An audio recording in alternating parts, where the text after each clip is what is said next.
সামনে গুরুত্বপূর্ণ একটা ইভেন্ট রয়েছে, বিশ্বকাপ, টি-20 বিশ্বকাপ। এবং এই টি-20 বিশ্বকাপে বাংলাদেশের যাদের নিয়ে বেশি প্রত্যাশা তারা কি অসাধারণ পারফর্ম করছে, মানে এতটাই অসাধারণ পারফর্ম করছে যে বাংলাদেশের মানুষ যারা রয়েছে, ক্রিকেট ভক্ত যারা রয়েছে, তাদের টেনশনে হার্টবিট বেড়ে যাওয়ার অবস্থা। আর হার্টবিট বাড়তে বাড়তে এরকম অবস্থা যে রীতিমতো হার্ট অ্যাটাকের অবস্থা হয়ে যাচ্ছে বাংলাদেশের ক্রিকেট ভক্তদের। লিটন কুমার দাস, ওনার কথা আসলে কি বলবো ভাই। লিটন কুমার দাস এবারে যে জিম্বাবুয়ের বিপক্ষে যে সিরিজটা চলছে, সেই সিরিজের পূর্বে বাংলাদেশের এই হার্ড হিটার তকমাধারী ব্যাটসম্যানের পারফরমেন্স কিন্তু মোটেও সন্তোষজনক ছিল না। এর আগের যে সিরিজটা বাংলাদেশ খেলেছিল সেখান থেকে কিন্তু তাকে সিরিজের মাঝপথে তাকে বাদ দেওয়া হয়েছিল, সেই ডিপিএল খেলতে গিয়েছিল, সেখানেও সে খারাপ পারফর্ম করছিল।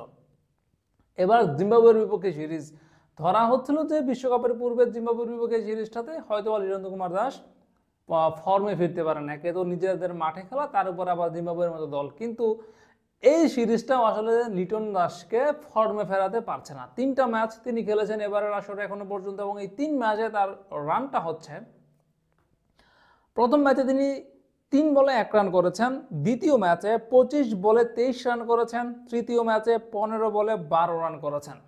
একটা টি-20 সিরিজের প্রথম 3টা ম্যাচ তিনি খেলেছেন, টি-20 সুলভ কোনো ইনিংস তার নেই। সে বাংলাদেশের নাম্বার 1 ওপেনার, বাংলাদেশের সেরা হার্ড হিটার ব্যাটসম্যান।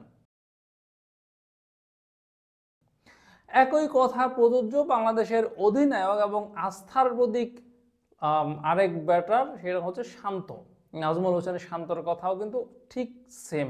তিনি যে 3টা ম্যাচ খেলেছেন, সেই 3টা ম্যাচে দেখা যাচ্ছে তার ব্যাটের যে রান এসেছে সেগুলো হচ্ছে, প্রথম ম্যাচে তিনি 24 বলে 21 রান করেছেন, দ্বিতীয় ম্যাচে 15 বলে 16 রান করেছেন, তৃতীয় ম্যাচে 4 বলে 6 রান করেছেন। এটা হচ্ছে বাংলাদেশের অধিনায়কের 3 ম্যাচের যে রান, 3 ম্যাচের ইনিংসগুলো হচ্ছে এটা। এই ব্যাটসম্যানদের নিয়ে যদি বিশ্বকাপে যাওয়া হয়, সেখানে বাংলাদেশ কতটা ভালো পারফর্ম করবে। তৌহিদ হৃদয়, তিনি যখন মাঠে নামার শুরু থেকে তিনি ঝড় তোলেন ব্যাটে। মাহমুদুল্লাহ রিয়াদ যখন মাঠে নামেন তখনই তিনি ঝড় তোলেন।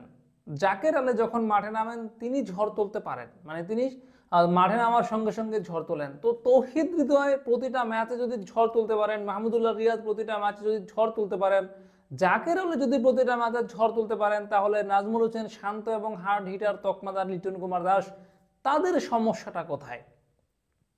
তারা কেন ঝড় তুলতে পারে না? ঝড় তো দূরের কথা, তারা কেন ঠিকঠাক ব্যাটিংটাই করতে পারে না? আজকে তৃতীয় ম্যাচটাতে লিটন দাসের আউটটা তো একেবারে বাচ্চা সুলভ একটা আউট বলা যায় ভাই। একটা ওভারে 3টা বল আপনি স্কুপ করতে গেলেন, 3টা বল স্কুপ করতে গেলেন, প্রথম 2টা মিস করলেন, তৃতীয় বলও আপনি স্কুপ করতে গেলেন। এই স্কুপ আপনাকে শিখিয়েছে কে? প্রথম বলে আপনি স্কুপ করেছেন, মিস করেছেন, দ্বিতীয় বলে স্কুপ করেছেন, মিস করেছেন।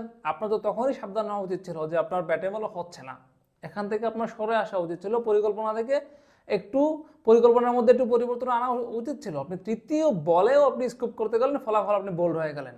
এর দায় আপনি কাকে দিবেন? এটা তো পুরোপুরি আপনার নিজের দোষে আপনি আউট হয়েছেন। তো এই ধরনের ব্যাটসম্যান নিয়ে যদি বাংলাদেশ বিশ্বকাপে যায়, সেটা তো রীতিমতো 10 জন নিয়ে খেলার মতো। আর শান্তর যে পারফরমেন্স দেখা যাচ্ছে, ওটা তো মনে হচ্ছে যে অধিনায়ক কোটায় তিনি খেলতে যাচ্ছেন, এছাড়া তার আসলে আর কোনো কাজও নেই দলের মধ্যে। তো এইরকম ব্যাটারদের নিয়ে বিশ্বকাপে গেলে বাংলাদেশের আলটিমেটলি কি অবস্থা হবে?